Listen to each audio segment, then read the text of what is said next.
Objection. Mr. Speaker, it was just another day on the Texas border on October 1st, 2010. Tiffany Hartley. We're on Falcon Lake. Falcon Lake is a massive lake that borders Mexico and the state of Texas. It's an international border. They were on their jet skis. They traveled across the international line into Mexico, and they had gone to see an old mission that was submerged partially in Falcon Lake. On their way back, coming into the United States, they were being chased by 3 boats full of, obviously, drug cartel members. Later we learned they were the Zeta drug cartels, firing automatic weapons at David and Tiffany Hartley. David Hartley was shot in the back of the head. Tiffany Hartley tries to help him, but they're still shooting, so she flees. She comes back into the United States, and one of the boats, get this, Mr. Speaker, followed her into the United States for over 3 miles till she got ashore and finally sought safety with some passerby that was standing there. Then this boat casually goes back into Mexico. David Hartley was murdered on October the 1st, 5 weeks ago. The way the current runs in Falcon Lake, his body would have been into the American side in about 2 hours had not someone taken his body out of the water or cut the life preserver off of him, or both. His body has never been found. Mexican government quickly accuses Tiffany Hartley of being the culprit. The audacity. It was just an excuse on the part of the Mexican government not to investigate this case. David Hartley's body has never been found. The perpetrators who murdered him and shot at Tiffany Hartley have never been prosecuted. A detective by the name of Rolando Flores from Mexico was assigned to investigate this case. He apparently was the only person investigating this case. Soon after he started investigating it, his body, his beheaded body, turned up in Guerrero, Mexico, in front of the police station, according to news reports. Mexico quickly, oh, we're not investigating the case.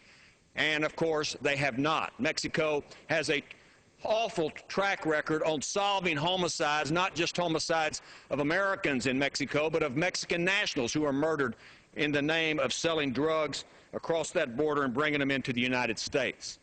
So this case has not been solved. I doubt if it ever will be, because of the ineptitude of the Mexican government to preserve and defend and protect people in Mexico.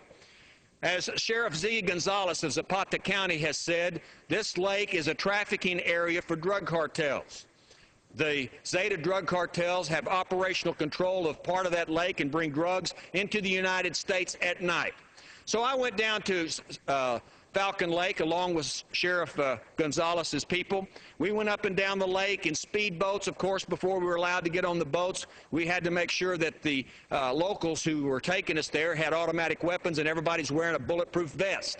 Then we flew up and down the international border of this massive lake, some 60 miles long, almost 8 miles wide. Interesting to note, Mr. Speaker, the entire time we were on the lake, either on a boat or flying over it, we saw no other boats on either side. No Americans are out on the lake. No Mexican nationals are out on the lake. And for 6 hours, we toured that lake, and we saw no one. And the reason is it's dangerous.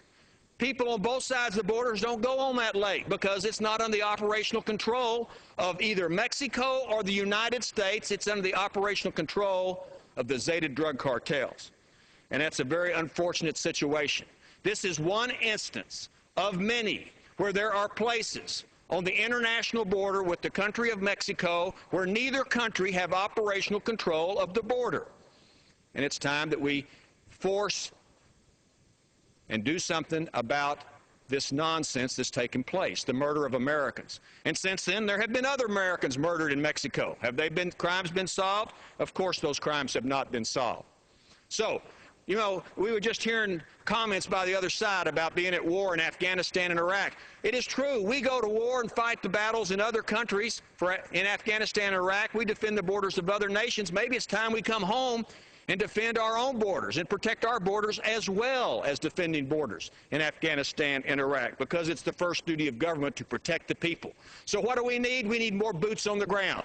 We need National Guard troops on the ground. We need more Air National Guard, Coast Guard, and we need to help the Border Patrol protect the dignity and sovereignty of the United States, to keep the drug cartels from bringing that cancer into the United States, because it's the first duty of government to protect the people. And it's about time we protect all the citizens of this country. And that's just the way it is. Yields back.